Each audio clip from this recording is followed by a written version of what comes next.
Hago extensivo mi saludo a las autoridades de la Universidad de la Gran Colombia, seccional Armenia, a la doctora Juliana Sánchez Vallejo por la amable invitación y a todas las personas que de una u otra manera han hecho posible la consecución de este escenario.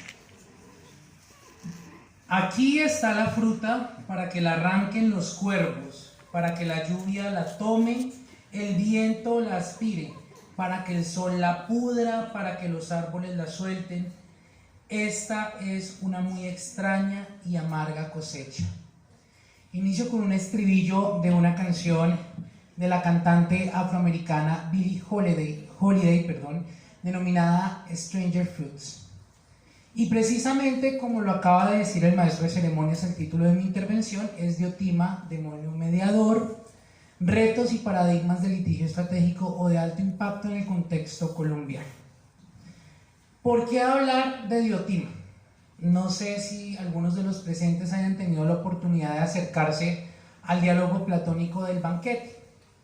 Allí, en un momento determinado, Alcibíades, dentro de la dinámica del diálogo, nos habla de la narración que Diotima de Mantinea hace acerca del origen del amor, de donde se desprende una de las primeras ideas que quiero dejar para que reflexionemos el día de hoy, y es que tanto en la enseñanza como en el aprendizaje, como en el litigio, se da una relación erótica. Algunos me mirarán y dirán, pero ¿cómo así que erótica?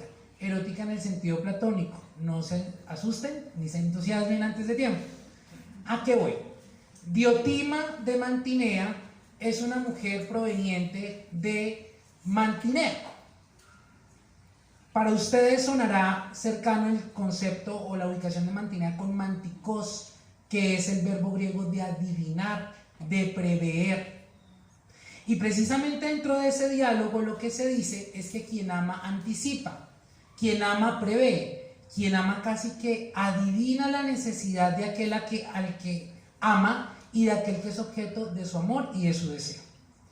Y ciertamente lo que se busca con el ejercicio de litigio estratégico o litigio de alto impacto o litigio paradigmático es eso: ir más allá de la mera observación desprevenida de las realidades y buscar aquello que se necesita en el momento.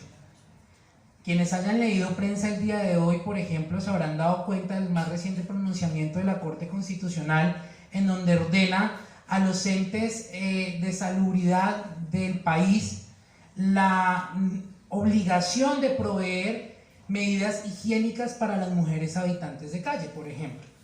Entonces vemos cómo ya estamos trascendiendo eso que uno de los conferencistas del primer bloque nos señalaba, que son las mentiras que como sociedad nos decimos, y es el hecho de que en ciertos momentos de la historia consideramos que es necesario decirnos mentiras y generar eso que Luis Bacuán denominará los guetos, el castigo a los pobres, el castigo a lo que Foucault llamaría los anormales. Partiendo entonces de esa necesidad de prever, entonces vamos a hablar del litigio estratégico o de alto impacto o litigio paradigmático. Nace en los Estados Unidos, ante todo como lo que se conocen como los ejercicios de clínicas jurídicas. Y esto para ustedes, estudiantes de la Gran Colombia, es supremamente cercano. Recordarán ustedes que a través de el acuerdo 03 del mes de septiembre de 1971, la Universidad de la Gran Colombia fue la primera universidad en prestar sus servicios de consultorio jurídico para las personas de escasos recursos en el país. Adicionalmente, otro gran aporte que hizo la Gran Colombia fue permitir la concurrencia a sus aulas, a la Facultad de Derecho, de personas que trabajaban en jornadas de la noche. Entonces esto no es una casualidad, no es una cuña, simplemente es poder conectar con ustedes, porque para ustedes más que para cualquiera, este tema del litigio estratégico es un elemento medular de su identidad. El litigio estratégico puede ser entendido como el derecho de las causas. Es cuando ustedes nosotros tomamos la iniciativa de, a través del ejercicio del derecho, poder entrar a generar transformaciones que sin este ejercicio podrían tomar mucho más tiempo del que se puede lograr a través de la implementación de las funciones jurisdiccionales del Estado para permitir ese progreso. Me voy a centrar específicamente en este punto, en un caso paradigmático de la década de los años 50 del siglo XX en los Estados Unidos, y es el caso Brown versus Board of Education of Topeka. Es el caso de Linda Brown, es una niña afroamericana que debe caminar alrededor de 3 kilómetros al día para poder estudiar, por la simple razón de que aunque a 3 cuadras de su casa existe un colegio, es un colegio para personas blancas. Y esto precisamente es lo que debe llamar la atención en este foro en el que estamos hablando acerca de garantías constitucionales, primacía de los principios, de los valores y de los derechos fundamentales. Resulta que en los Estados Unidos existía una figura que era el de juntos pero segregados, iguales pero aparte. Y esto se convirtió en algo que se conoce comúnmente como el Jim Crow System. Y dentro de ese Jim Crow System, que era un paquete legislativo de medidas que hacían que esa segregación fuera efectiva, estaba, por ejemplo, el tema de segregar las escuelas. Si alguno de ustedes ha tenido la oportunidad de observar la película de Criadas y Señoras, o también traducida como Historias Cruzadas, ustedes recuerdan que incluso habían cartillas por estados que determinaban medidas de higiene para tener ese trato diferenciado de las personas de color. Entonces resulta que en los Estados Unidos, a lo largo de la década de los 50, 60 y 70, se dan estos movimientos estadales de la Asociación Nacional para el Avance de las Personas de Color. Entonces el señor Brown dice: mire, a mi hija no solamente le toca caminar 2 kilómetros al día para ir al colegio, sino que adicionalmente los lugares por donde debe pasar son barrios segregados. Entonces mi hija se debate entre el hecho de poder ir a estudiar o que la maten en el trayecto. Y si ustedes recuerdan, en los años 50, en todos esos estados del sur de los Estados Unidos, el linchamiento no estaba penalizado. Una persona de color podía ser linchada sin que hubiera ningún tipo de juicio previo, de sanción posterior, de búsqueda de responsables y de condena a los asesinos.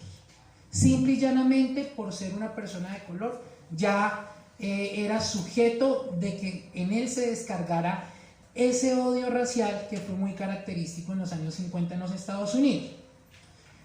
En ese caso de Brown versus Board of Education, sube a la Corte Suprema de los Estados Unidos y en el mes de mayo de 1954, el juez Ian Warren, presidente para ese momento de la Corte Suprema de los Estados Unidos, dice: mire, no es posible que nosotros nos estemos gastando una cantidad absurda de dinero que por permitir el acceso a la educación de todos los habitantes de los Estados Unidos, que adicionalmente nosotros consideramos que la educación es un elemento fundamental para el desarrollo de los pueblos, pero que nosotros, que nos echamos el cuento de que en la Constitución dice que por un principio evidente todos los hombres nacen libres e iguales ante la ley, estemos generando medidas de segregación en los niveles educativos, en los centros educativos.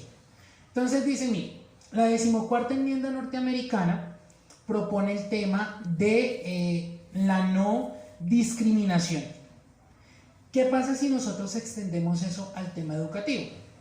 Que pues a partir del caso Brown, muchas personas de ahí en adelante, pertenecientes a la comunidad afroamericana, tuvieron la posibilidad de exigir el derecho que les asistía a poder recibir educación. Y educación en los mismos términos, porque también existían escuelas segregadas, pero cuando usted entraba a mirar los componentes metodológicos, pedagógicos y los contenidos programáticos de los programas de las escuelas de las personas de color, eran totalmente diferentes a las de las personas blancas, por una sencilla razón: porque esa inferioridad racial, que era el discurso imperante, tenía que materializarse, y se hace a través de la educación. En la medida en que usted a una persona le quite la posibilidad de salir de ese embotamiento, de esa caverna, de esa inferioridad racial, de esa inferioridad social, de esa inferioridad predicada por todos los entes del Estado, en la medida en que usted le permita acceder a la educación, se rompen esos paradigmas.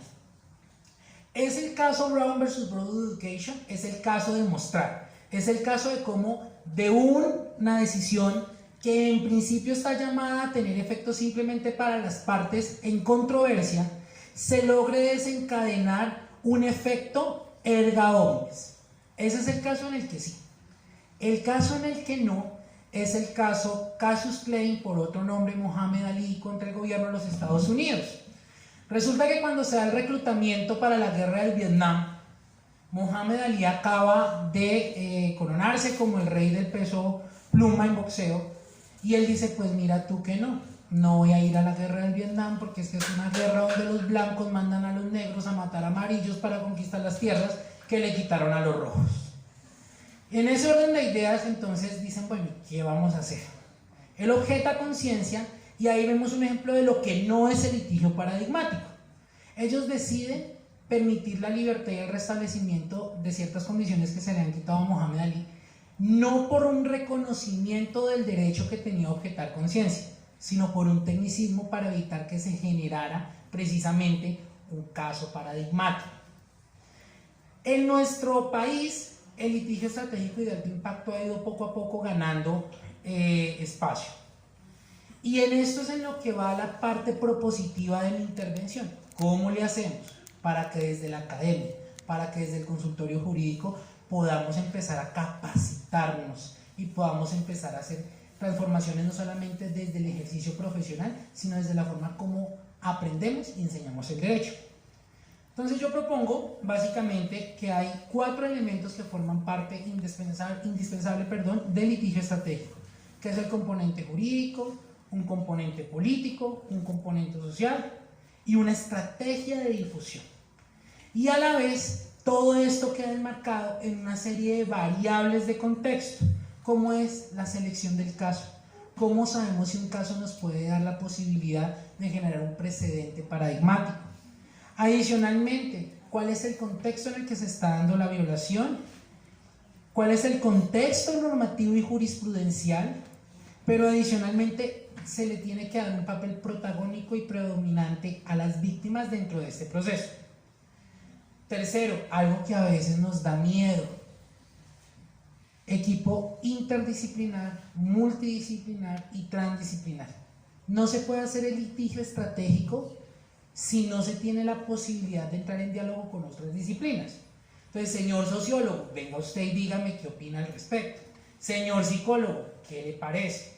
Señor filósofo, señor teólogo, todas las disciplinas de las que podamos echar manos para poder tener una comprensión más amplia del caso que vamos a motivar. También se tiene que dar un proceso de empoderamiento de las víctimas, y eso se logra a través de darles un papel predominante, de poder motivar las estructuras comunitarias, las estructuras de grupos de apoyo, y darles un trato digno, un trato respetuoso dentro del proceso. No se trata aquí de que para hacerlo público tengamos que hacer una explotación de la miseria humana. Todo lo contrario, se trata es de materializar, de visibilizar el problema, pero ante todo interpretándolo en clave de humanidad y de respeto. Hay unas acciones concretas que se deben determinar en cada uno de los componentes que les acabo de nombrar del litigio estratégico y de alto impacto.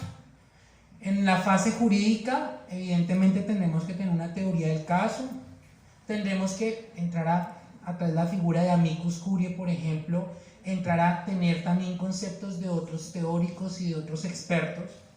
Tenemos que también entrar a mirar un tema que se denomina dentro del litigio estratégico como cabildeo. Es decir, cómo vamos a hacer efectivamente que haya una cobertura y haya una sensibilización y una visibilización del caso que nosotros vayamos a trabajar.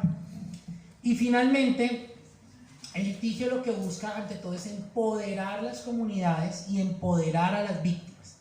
Ese es básicamente como el paquete de medidas o de estrategias que nosotros podemos entrar a echar mano para poder hablar de litigio estratégico y de alto impacto. Para finalizar, porque el tiempo apremia, simplemente quiero manifestar: no existe algo así como una cartilla, como un manual, como el litigio estratégico para dummies. Es una construcción que se va haciendo desde cada alma mater. Es una construcción que se va haciendo dentro del proceso de acercamiento y de acompañamiento a las distintas comunidades y a las distintas problemáticas que se dan.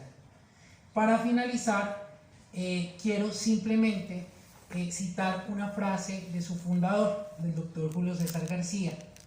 Nunca mientras vivamos dejaremos de ser estudiantes y buscaremos la verdad que nos hará libres. Muchas gracias.